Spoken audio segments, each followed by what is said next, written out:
I think he's surrounding himself with those that he wants to put in his cabinet that are going to carry out his agenda. Look, Donald Trump ran one of the most specific campaigns in the history of America. He laid out very, very specific agenda items. He told the American people exactly what he was going to do. He said it over and over and over. It was not vague. It was not visionary without specifics. I mean, he proposed a contract for America. Everything that he said that he was going to do, we expect Donald Trump is going to do.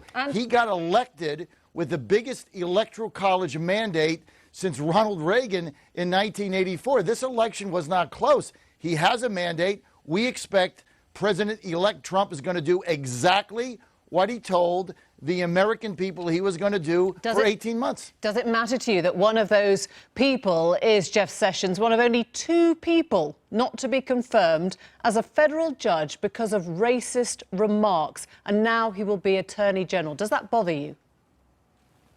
Absolutely not. Look, I know Jeff Sessions very well.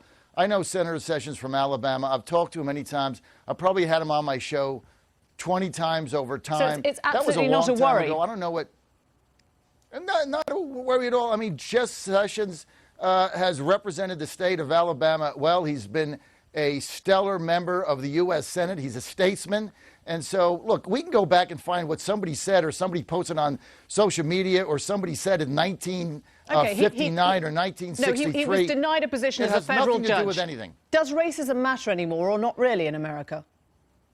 Well, of course racism matters, but you can't just paint people racist because you don't agree with their policies. What happened on November 8th in America had nothing to do with racism at all. It was about jobs, and it was an absolute revolt in America of working class Americans who have been kicked to the curb, their jobs shipped overseas, their jobs going away. They had no advocate until Donald Trump came along. And he said, look, I'm going to fix this. I want to bring Julianne Smith in. Something else. I want to bring Julianne Smith in because this is clearly what America has voted for. This is the Trump that they heard, and this is the Trump that they want. Well, let me first say, in terms of Trump delivering on his promises, we've already seen a softening of his core positions. So I disagree that the American people are going to get exactly what they voted for. A lot is said on the campaign trail. It's a different story when you're sitting in the Oval Office. He has rolled back his language on the infamous wall. He has rolled back his promises on health care already after meeting with the president. Well, for me personally, it's a good thing because I don't want him to deliver on many of the things he talked about on the campaign trail. And so I would like to see him soften his position on Russia. I don't think we should declare that our Article 5 commitments inside the NATO alliance are connected to whether or not our allies are spending enough on defense. So yes, I do hope that the voice of reason prevails and that when these folks get into the chair and prepare to govern, they're faced with the reality of managing a very complex national security environment, and things are going to look a lot different once they get into that White House. John, I just want to look at that voice of reason in a bit more detail. David Duke, formerly of the leader of the KKK, tweeted, Jeff Sessions must stop the massive institutional race discrimination against whites. Gerald Flynn tweeted, fear of Muslims is rational. Are you happy that these people who are tweeting these kinds of statements are now representative of your government? It's unbelievable, Emily, that you would bring that up, and I disagree totally with Julianne. We'll get that in a second. But you can find people, complete idiots like David Duke, that is a reprehensible character that this movement or Donald Trump has disavowed 1,000 times. He wants to put out a tweet. He's an idiot. I don't really care what he says, and neither does anybody else. What about the Flynn tweet then? The Flynn tweet was in February. Fear of Muslims is rational. These are people that have nothing to do. Emily, they have nothing to do with our movement. They have nothing to do with the campaign. We've disavowed them 1,000 times. He's the new National Security Advisor. That's Flynn. I'm sorry? That was General Flynn. He tweeted, fear of Muslims is rational. That was his tweet from his account in February.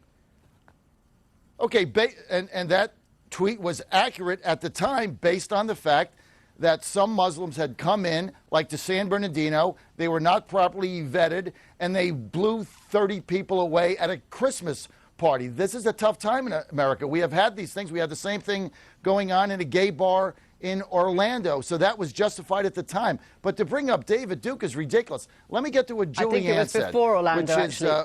Okay.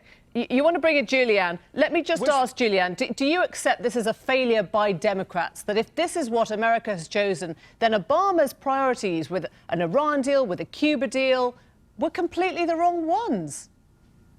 No, I don't accept that premise at all. First of all, let me remind everybody that Hillary Clinton did win the popular vote. So this was not, to me, an indication of a sweeping mandate.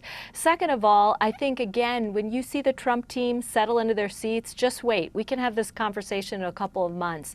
They're going to go soft on a lot of these things. They're going to understand the benefits that we get from the Iran deal. They're going to hear from our friends in Israel and in Europe and abroad why they support the Iran deal, why it makes us safer. They're going to deal with the complexities of a China active in the South China Sea, a resurgent Russia that's aggressively trying to divide Europe from the United States. When they're faced with this very complex agenda, I have a feeling you're going to see a little bit of a change in tone. Look at what we've seen already since the election. There has been a tremendous softening of positions, both in the foreign policy front and domestic front. There's no softening of positions whatsoever. He's going to build a wall just like he said he was going to do. He simply said there are certain provisions now he's saying of Obamacare. Yeah. It's going to be a wall. Look, you can read into anything you want. He hasn't had a single. He hasn't been in office yet. If you look at the number of people that he has nominated or appointed to key staff positions, they are wholly consistent with his positions. But Julianne, what you're doing now is just Washington elite doublespeak. That is the thing that people rejected, that somehow this is very complex and you're going to get in there and everything is going to change. To both I don't think that's going to happen. I think he's going to do exactly what he said he was going to do. Briefly to both of you, do you think America's allies need now to be concerned about the kind of world we're entering and whether we will remain allies in it? Julianne. Yes, they should be worried. They should be worried that you have a president coming into office that's questioning the overarching value of our global network of alliances. Russia and China wish that they had a network of alliances and partners like we did. And guess what? When we're in the soup, the first people we call are our allies in Europe. For Donald Trump to call into question the NATO alliance is unbelievable. And I think our allies, particularly in Europe, but also in other corners of the world, should be very concerned by his comments on nuclear nonproliferation, the way in which he's waving around the America first. I mean, very briefly, a lot of this troubles me. It's an unbelievable stance to take on NATO. John Fredericks.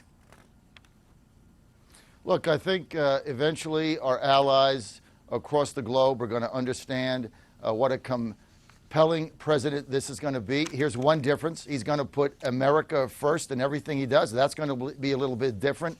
NATO was constructed when we had the Iron Curtain. It's outdated. It needs to be restructured.